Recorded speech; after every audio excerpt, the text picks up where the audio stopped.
Jarang sekali kita meriahkan seperti tahun-tahun Masehi. Sebabnya tahun Hijriah ini kadang-kadang kita umat Islam kadang dilapor, Pak. Ini Pak. Cubul. Awal. Kadang gak hafal. Muharram, Safar, Rabiul Awal, Rabiul Akhir, Jumadil Awal, Jumadil Akhir, Rejab, Sya'ban, Ramadan, Syawal, Zulqa'dah, Dzulhijjah. Kadang-kadang kita gak hafal. Padahal perputaran bulan bumi ini, Bapak Ibu, itu yang diutamakan adalah bulan Hijriah. Tetapi kebanyakan kita pada saat ini memeriahkan bulan-bulan tahun Masehi, ya. Padahal kita adalah orang Islam. Jadi alhamdulillah kita pada malam hari ini tergugah didatangkan hidayah oleh Allah. Kita masih sempat memeriahkan atau memperingati yaitu 10 atau tanggal-tanggal bulan Hijriah ini, yaitu bulan Muharram. Karena apa? Tahun Hijriah ini berawal dari hijrahnya Rasulullah, Bapak Ibu. Berawal hijrahnya Rasulullah dari kota Mekah ke kota Madinah. Itu awalnya bulan Hijriah. Artinya pada bulan Muharram ini kita diperintah untuk berhijrah. Hijrah dari mana kalau pada saat ini? Kalau zaman Rasulullah, kita Rasulullah hijrahnya dari kota Mekah ke Madinah karena gangguan kaum Quraisy pada saat itu. Namun pada saat ini yang harusnya kita adalah berhijrah, berpindah. Yang dulunya kita belum taat beribadah, dan seharusnya tahun baru ini kita meningkatkan ibadah kita kepada Allah Subhanahu wa ta'ala. Dulu yang belum kita mau sholat, ayo bapak-bapak ibu sholat. Dulu yang dulunya masih melawan sama suami, ayo kita kurangi dulu ibu-ibu dikit-dikit, kan gitu. Ya. Dulunya kita masih belum mau puasa, ayo kita nanti bulan puasa kita berpuasa. Itu namanya hijrah. Berpindah dari kepada yang gak baik kepada yang baik. Itu namanya hijrah. Nah sekarang bulan Muharram ini kenapa harus kita peringati? Karena di bulan Muharram ini Bapak Ibu, di dalam satu tahun itu ada 12 bulan. Bahkan tercantum dalam Al-Quran bahwa di dalam dalam satu tahun itu terdapat 12 bulan. 12 bulan itu ada 4 bulan Muharram, apa bulan yang mulia, bulan yang dimuliakan oleh Allah Subhanahu wa ta'ala. Kalau istilah bulan yang istimewa, Bapak Ibu, ada 4. Yang 3 itu berdekatan, yang 1 agak jauh dikit. Yang pertama bulan Rajab. Ini bulan yang diistimewakan oleh Allah karena bulan Rajab terjadinya Isra Mi'raj Nabi Muhammad SAW. Yang kedua bulan Sya'ban. Yang ketiga bulan Ramadan. Dan yang terakhir adalah bulan yang dimuliakan Allah, yang sangat dimuliakan Allah, yaitu bulan Muharram. Kenapa bulan Muharram dimuliakan, Bapak Ibu? Karena bulan Muharram ini bulannya kemenangan para Rasul. Bulan kemenangan Bapak-bapak sekalian. Bahkan diceritakan dalam Al-Quran, ya, sejarah-sejarah Nabi. Yang pertama sekali di bulan Muharram ini, yaitu diterimanya tobatnya Nabi Adam alaihissalam. Ya. Nabi Adam itu Bapak Ibu, ya, begitu dia diciptakan oleh Allah, diletakkan di surga. Diletakkan di surga, ya Adam uskun anta wa zawjukal jannata wa kula minha ragadan haitsu syi'tuma wa la taqrabu hadhihi syajarata fatakuna minadh dhalimin. Nah ini, ya, maaf ya kalau salah ya. Nah ini Pak, ya, Nabi Adam itu begitu dihembuskan roh oleh Allah. Adam, ini masih semenit dong.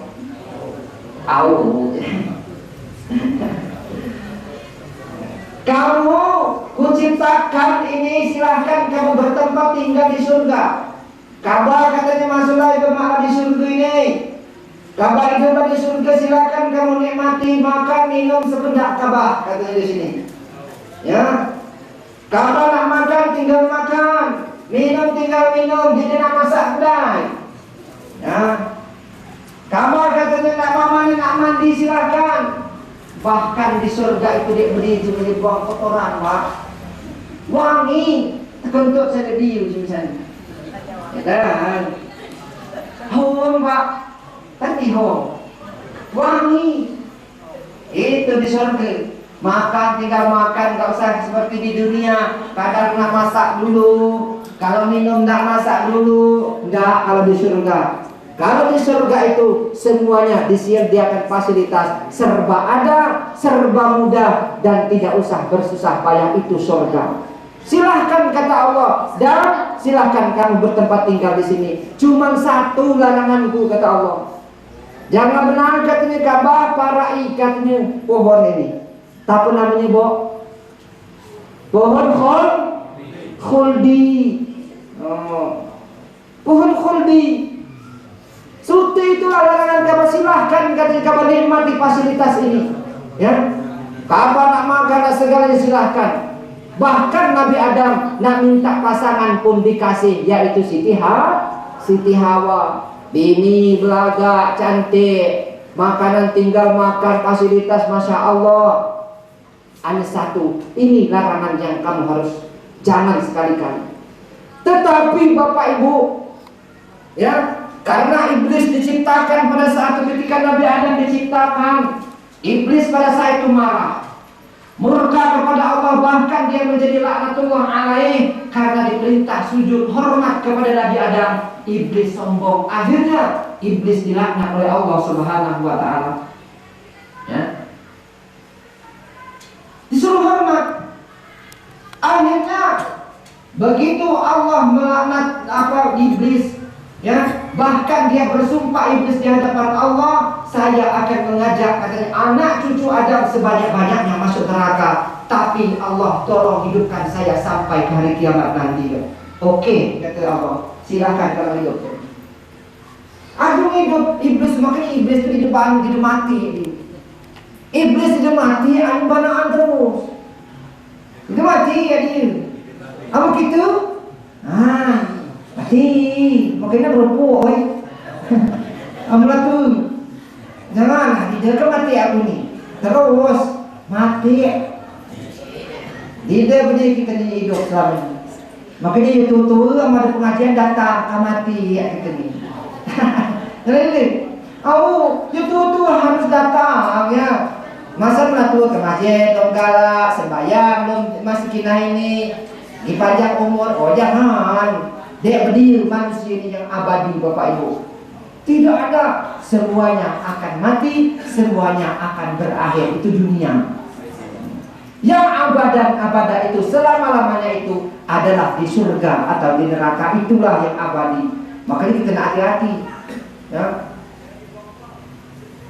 Kemudian iblis datang menggoda. Oleh karena dia tahu dapat bahwasanya Nabi Adam itu ada larangan di surga, jangan mendekati pohon khuldi ini. Akhirnya iblis berusaha, ya, berusaha nih bagaimana supaya Adam dan Hawa ini dikeluarkan di surga. Akhirnya mana? Ketika dia mendengar berita itu bahwasanya Nabi Adam itu dilarang mendekati pohon khuldi itu, pada suatu hari, ya. Memang pohon khuldi itu menurut riwayat luar biasa, ya. Akhirnya iblis datang menemui Nabi Adam dan Siti Hawa. Wahai Adam, makanlah kabar katanya khuldi itu. Berarti khuldi itu katanya artinya tahu selamanya. Abadan itu artinya selamanya. Ya, aku kabar makan itu katanya kabar hidup di surga selamanya. Bohong iblis, ya. Ya ini jujur iblis tuh. Ayo, cuman mulai ragu, timbul keraguan Bapak Ibu. Siapa yang pertama timbul keraguan? Wahai Siti Hawa, kamu, Mas Adam makan lauk di mana? Kita makan di mana? Makan kamu nyon gini katanya, ya. hari ini yang tukang goda paling berat itu ibu-ibu, Bapak Ibu. Kenapa ya? Nah coba dia yang bangun pagi-pagi tuh kuda, ayo mas, dikit lagi. Kira-kira kan? Ya, ibu. Tapi kebanyakan ibu-ibu sekarang ini kan bangun pagi. Ya kebanyakan lagi. Yang penggoda paling berat itu kita adalah seorang perempuan. Banyak yang karirnya hancur gara-gara wedok, Pak. Tapi wedok. Oh, betina, mama. Ya. Banyak karir bisnisnya baru naik-naiknya. Nah, nggak didewa bang kalah, Bapak Ibu. Makanya bapak-bapak ini sebenarnya kelemahannya di betina tulang. Ya. Betina tulang. Tambah mau bini, takut mati buka. Terus terang saja. Ya. Pak Kades, kalau hormat ketika di pidato berapi-api, aduh begaknya kayak bini, tinggal mau kuat. Ini ada seperti mau kuat banyak. Tinggal melintu, ya Allah penyalok tadi. Habis angkuhan Pak. Ustaz pun kalau main berapi-api ceramahnya, begaknya kayak bini, habis akalan. Entah tadi jampian ibu-ibu dulu ya. Nah begitu pun Adam, Bapak Ibu. Ketika Nabi Adam pada saat itu ya ada larangan tidak boleh mendekati pohon khuldi. Akhirnya siapa? Oleh karena dia tergoda itu, iblis mengucapkan demi Allah. Demi Allah katanya Adam dan Hawa, makanlah ini, makanlah katanya. Kamu akan abadi di surga. Akhirnya tergoda juga Pak. Tergoda. Kemudian dimakanlah Adam 1 gigitan, Siti Hawa 2 gigitan. Adam empai nego atau sangkut di sini Pak. Nyelani buka wijakun tuh Pak ya. Siti Hawa 2 gigitan disangkut di bawahnya. Tetapi oleh karena dia melanggar larangan Allah, akhirnya pakaian kebesaran surganya terlepas semua, dan akhirnya Nabi Adam 1 kesalahan dikeluarkan di dalam surga.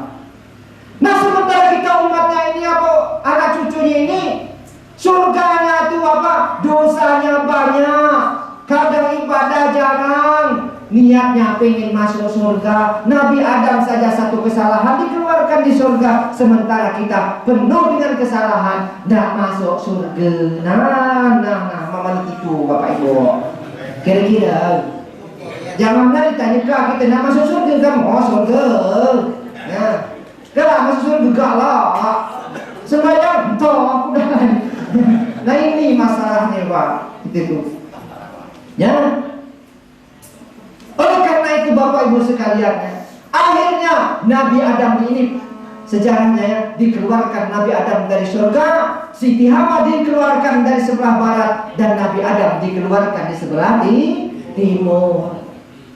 Lemau dijatuh dikeluarkan di surga masih di dua Pak, masih mending tidur amat, woi. Ya, apa itu? Lebih sahkannya saling cakawi, masya Allah ya. Nabi Adam alaihissalam akhirnya saling mencari. Tobat Nabi Adam itu saking dia menyesalnya, saking dia takutnya kepada Allah sudah melanggar larangan itu, akhirnya Nabi Adam sujud selama 40 tahun Pak, menurut riwayat 40 tahun Nabi Adam sujud. Terjadinya diterimanya sujud dari Allah itu pada tanggal apa? Pada bulan apa? Bulan Muharram. Apa doanya Pak? Doanya yang ketika Nabi Adam diterima tobatnya pada bulan Muharram itu, Rabbana zalamna anfusana wa illam taghfir lana wa tarhamna lanakunanna minal khasirin. Makanya di bulan Muharram ini ayo kita banyak baca doa itu, Rabbana zalamna anfusana wa illam taghfir lana wa tarhamna lanakunanna minal khasirin. Sambil nangis Nabi Adam ya, 40 tahun sujud. Bayangkan 40 tahun, bukan umurnya Pak, wajar Nabi zaman dulu kan bahkan ratusan tahun hidup kan. Kalau di sekarang ini 40 tahun sujud, anaknya makan Pak, bini baca minggat, tinggal main kisit ya. Kadang seminggu dia tunjuk 2 bini itu mulai berupuk dia mana ya. Mono kan ngikut batin ini katanya. Gimana Oh ya mati katanya ikut bapak ini katanya. Belanja di ide, segalanya di ide. Oh tinggal. Tapi Nabi Adam alaihissalam sujud kepada Allah, diterima sujudnya dengan mengucapkan Rabbana dhalamna, ya Allah, aku menzalimi diriku sendiri. Aku menzalimi diriku sendiri. Dhalamna anfusana, aku dah zalim dengan diriku sendiri. Karena apa? Karena melanggar larangannya. Wa illam taghfir lana, dan seandainya Allah tidak mengampuni kami, lanakunanna minal khasirin, pasti kami ini atau saya ini menjadi orang-orang yang rugi. Artinya Masya Allah, kalau tidak diampuni apalah jadinya Nabi Adam pada saat itu. Tetapi Allah Maha Pengampun, Allah Maha Pemurah. Kalau masalah dosa nggak usah khawatir kita Pak. Sebanyak apapun dosa kita, masih banyaklah pengampunan Allah. Makanya walaupun dosa kita banyak, sebanyak hitungan pasir di pantai, tapi pengampunan Allah lebih banyak lagi. Jangan khawatir bagi yang mau bertobat, yang dosanya sudah banyak. Kamu betul-betul bertobat kepada Allah, pasti diterima. Karena Allah Maha Pengampun. Innallaha ghafurur rahim. Umat Nabi Muhammad ini 50 Pak. Umurnya pendek, amalnya banyak, fadilahnya banyak. Ya, makanya kalau kita ingin umat Nabi Muhammad ini beruntungnya kita, yang mudah kita beramal lebih banyak tadi. Contohnya disampaikan oleh ketua masjid tadi, duduk di masjid sama duduk di taman surga. Kita majelis ilmu ini, siapa yang meninggal dalam keadaan di majelis ilmu ini termasuk mati syahid, langsung diterima oleh Allah, nanti akan mendapatkan nikmat kubur. Makanya yang tua-tua sering-sering Pak. Ya siapa tahu lagi di majelis meninggal dunia, langsung syahid, masuk surga bulatnya ketika Pak itu. Amin Pak. Amin. Maksudnya gua kan rezeki banyak pula, maka amin. Mudah-mudahan rezeki banyak, amin. Amin. Ya. Jangan cuma rezeki lain, amin. Minta-minta istiqomah, ibadah kita diterima, kan itu amin. Minta-minta haji, kan itu amin. Ujungnya husnul khotimah, amin. Kan itu, jangan lagi rezeki banyak, amin. Amin. Ya. Itu terjadinya diterima tobatnya Nabi Adam alaihissalam, diterimanya Nabi Adam ini terjadinya pada bulan Muharram Bapak Ibu. Makanya bulan Muharram ini bulan yang sangat mulia. Makanya banyak adat sekarang ini bulan Muharram tidak ada yang hajatan, ngapu juga. Biasanya kalau bulan-bulan yang lain dangdutan di mana-mana, bulan Muharram sepi. Aku zaman dulu, banyak setuhu tuhun katanya. Tadi setuhu Pak, ya tertemi kamunya asli. Padahal Pak aslinya, ya. Nah Bapak, bulan Muharram ini karena tidak ada orang hajatan, aslinya orang dulu itu tahu dengan ilmunya. Karena terjadinya perang Karbala, terbunuhnya cucu Rasulullah Hasan dan Husain terjadinya di bulan Muharram. Sehingga bulan Muharram ini orang gak berani. Karena apa? Karena menghormati, berbelasungkawa pada saat itu karena cucu Rasulullah meninggal Pak. Akhirnya terbiasa pada saat ini didebahani, diolbakuan, dulu takut ini. Bukan. Malah bahkan karena hajatan bulan ini jadi cuman kurang hormat karena bulan ini termasuk bulan belasungkawa karena meninggalnya cucu Rasulullah.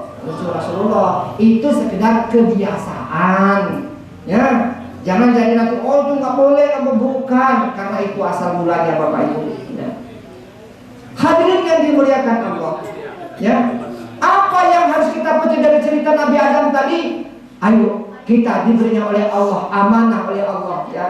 Jangan sampai kita melepaskan amanah. Yang dilarang jangan kita laksanakan, yang diperintah ayo kita laksanakan Bapak Ibu, ya. Karena apa? Kesalahan satu saja bisa menyebabkan kita masuk ke neraka Bapak Ibu. Kesalahan kebenaran sekecil apapun bisa kita masukkan oleh Allah ke dalam surga. Oleh karena itu jangan menganggap masalah ibadah ini, sekecil apapun ibadah jangan dianggap sepele. Sekecil apapun dosa jangan dianggap sepele. Kadang-kadang agila dikit, ya, jadi dikit Pak mudusi Pak, ya berarti dosa. Berdosa itu kalau dosa yang namanya dosa jangan adikit apa-apa, ya. Duit ni kan dia dikit, tengah apa? Dikit am tiap hari bunuh di mama. Ya. Benar tidak? Ya. Apalagi dosa. Dosa dikit nggak apa-apa. Kalau lama-kelamaan ujungnya menghapus amal ibadah kita yang baik. Itu yang menyebabkan kita ke neraka, kata Bapak Ibu. Oleh karena itu, ayo jangan kita menganggap remeh suatu dosa ataupun pahala. Sekecil apapun pahala atau kebaikan, mari kita kerjakan. Sekecil apapun dosa atau perbuatan yang gak baik, mari kita tinggal dan kita jauhi. Karena itulah nanti semuanya akan dihitung dan dihisab oleh Allah Subhanahu wa ta'ala. Wa may ya'mal mithqala dzarratin khairan yarah wa may ya'mal mithqala dzarratin syarran yarah. Dikit sebesar biji zarah pun dosa akan dihitung oleh Allah. Pahala pun kebaikan akan dihitung oleh Allah walaupun dia sebesar biji zarah. Artinya tidak ada dalam dunia ini yang lepas dari apa? Pengamanatan Allah Subhanahu wa ta'ala. Karena Allah punya CCTV yang bagus, Pak. Kalau CCTV model yang seperti yang kita pakai itu bisa virusan, bisa hilang. Kadang-kadang itu lengit datanya habis, urung dapat jadi proses. Tapi mereknya, kalau yang dibuat mereknya yang bikinan Allah, rakit atit 1000 tahun kita mati masih, Pak, rekamannya masih keadil kalau ngiat itu Bapak Ibu. Kita hilang rakit atit adil. Ya. Makanya kita dimanapun kita berada, ayo kita sadar bahwa kita ini selalu diawasi oleh Allah Subhanahu wa ta'ala. Diawasi kita nih, namanya rakit atit. Rakit tukang mencatat amal baik, atit tukang mencatat amal buruk. Nah ini dia katanya, empai nak ke masjid kamu dah niat, aku besok lah habis pengajian semalam aku klik ada apa tuh nak bangun subuh. Bangun baru niat sudah satu, Pak. Itu sudah satu tulis. Udah bangun aku mau wudu, udah ditulis lagi. Udah melangkahkan kaki, ditulis lagi. Terus ditulis sampai kita selesai Bapak Ibu ibadah. Tapi itulah hebatnya umat Nabi Muhammad kita ini Bapak Ibu. Kalau kita ingin berbuat jahat, niat kita belum ditulis. Besok aku mau ini di situ ada sesuatu mungkin besok saya ambil, belum dicatat. Mau melangkah, belum dicatat. Ya, baru diambil, nggak jadi belum dicatat, Pak. Belum catatnya gitu. Ayam kita ambil, ayam jago cuma misalnya seret, disembelih dimakan, baru dicatat. Itu umat Nabi Muhammad, Pak. Tapi kalau masalah kebaikan, umat Nabi Muhammad ini baru niat saja sudah dicatat oleh Allah satu kebaikan. Cuma kalau dosa, kalau belum betul-betul dilaksanakan, itu belum dicatat. Lemah di Islam tau? Lemah, Pak. Islam ini berat benar, woi. Makanya ayo berbuat kebaikan, Pak. Jangan menganggap kecil. Senyum sama orang, misalnya pahala, kan gitu. Itu indah kan Islam itu. Jangan samar-samar cuma woi. Ini dulu. Senyum itu adalah ibadah. Karena itu ada di diri kita kadang-kadang bendel udah mati ya Bapak. Senyum sama penting Bapak Ibu. Tapi bendel Pak, jendol. Artinya itu Bapak, itulah umat Nabi Muhammad. Artinya sungguh luar biasa. Jangan sampai kita menganggap suatu kebaikan itu dianggap remeh. Ya. Makanya terimanya tobat Nabi Adam, sujud 40 tahun membaca Rabbana dzalamna anfusana wa illam taghfir lana wa tarhamna lanakunanna minal khasirin. Akhirnya tobatnya diterima oleh Allah Subhanahu wa ta'ala. Kemudian turun lagi Bapak Ibu. Ya. Diterimanya atau dikabulkannya doa Nabi Nuh. Terdamparnya Nabi Nuh di Bukit Judi setelah Nabi Nuh 950 tahun berdakwah Nabi Nuh Bapak Ibu. Umurnya 900 lebih, berdakwah 900 tahun. Cuma dapat pengikut 80 ufang. Bayangkan Pak, coba aku jadi kiai Pak itu kedege niatnya. Buka pondok 40 tahun murid di ufang kira-kira. Mudah Pak, tapi gawe ya. Cakai lain ya. Tapi Nabi Nuh alaihissalam ini berjuang ya, berdakwah selama 800 tahun, cuma dapat orang 80 sampai 900 tahun Pak. Umurnya 950 tahun. Berjuang aja, ayo iman kepada Allah, ayo iman kepada Allah. Alhamdulillah, Nabi Nuh cuma dapat 80 orang. Akhirnya setelah beratus tahun berdakwah, Nabi Nuh ini mulai ngeluh sama Allah. Ya Allah, katanya, aku sudah gak mampu lagi ngajak umatku ini, ya Allah. Maksudnya, katanya, woi, 800 tahun, 900 tahun, 80 hang kalau ikut aku, ya. Baik terserah Allah, dah diadab pergi katanya jadi umat ini terserah azablah Allah, aku redo apa mainan gitu. Ingat kuat itu kan, kapan lama ajaklah puasa dia nembunyi Ustaz Kiai ayat azab kau ya Allah. Aja kali itu aku jadi jangan dawai kecemu. Matilah kau ni, tak boleh itu ya, tak boleh. Ya. Akhirnya Nabi Nuh ini berdoa kepada Allah, ya Allah, saya sudah tidak mampu, semuanya aku serahkan kepadamu ya Allah. Terus mama kendak kabar katanya Nuh, nggak tahu kendak kabar, siksa katanya umatku ni ya Allah, katanya diam katanya aku. Mama Nuh, kamu kabar katanya nak siksa umat kabar ni, kabar katanya harus buat perahu. Di mana cara kayunya katanya, nanam kudai katanya. Bayangkan Pak, disuruh bikin perahu, disuruhnya nanam dulu kayunya. Artinya nunggu, ya disuruhnya sabar. Seandainya dalam dia nunggu kayunya itu tadi besar, siapa tuh umatnya itu bertobat, Pak. Bayangkan, mau bikin perahu saja masih nak nanam dulu kayunya, dah tanam, nanam, nunggu di bawah 100 tahun pula mau baca jadi perahu gitu, Pak. Karena mudah ya. Terus berdakwah, tidak ada yang mengikut. Bagaimana Nuh? Udah besar kayunya, udah 100 tahun, sudah ya Allah, udah besar, bikinlah perahu. Akhirnya Nabi Nuh mengajak umatnya, kepada pengikutnya, buatlah perahu di atas gunung, Pak. Di atas gunung bikin perahu, bukannya orang itu mau ikut, mau malah senang dengan Nabi Nuh, malah dibilangnya gila, Pak. Oh gila katanya Nabi Nuh nih katanya. Makanya harus ngikut Nabi Nuh itu apa? Kan ada katanya cuma buat perahu dia buat perahu, dia muncul jukuh. Oi, katanya buyan yang ngikut Nabi Nuh katanya. Nah dia, bukannya malah tambah percaya dan yakin Nabi Nuh bikin perahu di atas gunung, malah tambah menjauh daripada Nabi Nuh, Bapak Ibu. Ya.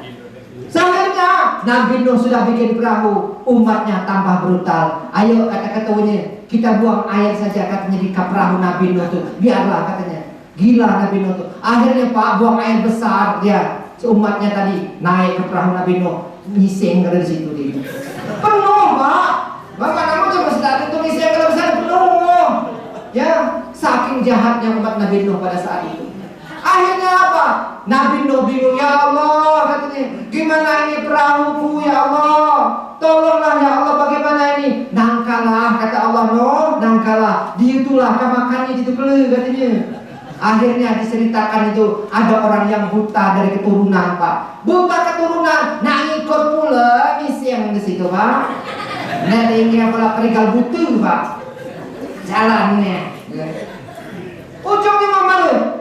Sampai ke situ, Pak nak menghangkong, Pak. Tadi menghangkong, duduk. Tersenggolak situ, masuk berdecup dalam kota tadi, Pak. Akhirnya mana? Nabi, umat Nabi Nuh tadi. Satu dia ngeluar di kotoran tadi. Nah, katanya, semua mata koi. Aduh, katanya mata koi ini. Kenapa? Obatnya inilah dia orang katanya. Akhirnya datang ke kampungnya tadi. Tahu sampai, oh katanya. Untuk kotoran kita katanya di perahu Nabi Nuh tuh katanya jadi obat katanya. Lihatlah mataku yang punya buta sekarang lihat. Wah jadi gitu lah katanya. Jadi obat itu. Akhirnya Pak yang demam ngambil dimakan sembuh Pak. Ya, yang gatal-gatal diambil dioleskan sembuh. Akhirnya mereka yang membuang, mereka juga yang menghabiskan Pak. Itu berkah rekayasa Allah. Makanya dalam hidup ini inti yang bisa kita ambil, siapa yang menanam kebaikan dia akan mendapatkan kebaikan, yang menanam kejahatan dia itulah yang akan memetiknya. Makanya kalau ada orang yang belum mau, makanya gak usah kita marah, kita doakan saja, mudah-mudahan dapat hidayah. Ngoten Pak, ada jauh sini motor Pak ya, baitung cara itu, jangan didoakan ya. Akhirnya kemana? Nabi Nuh tadi lah bersih katanya Allah, habis Lah makan ini gaya ke rumah itulah. Alhamdulillah habis. Sudah loh, sudah bersih. Naiklah katanya. Yang mana pengikutmu silahkan naik, dan silahkan naik situ. Akhirnya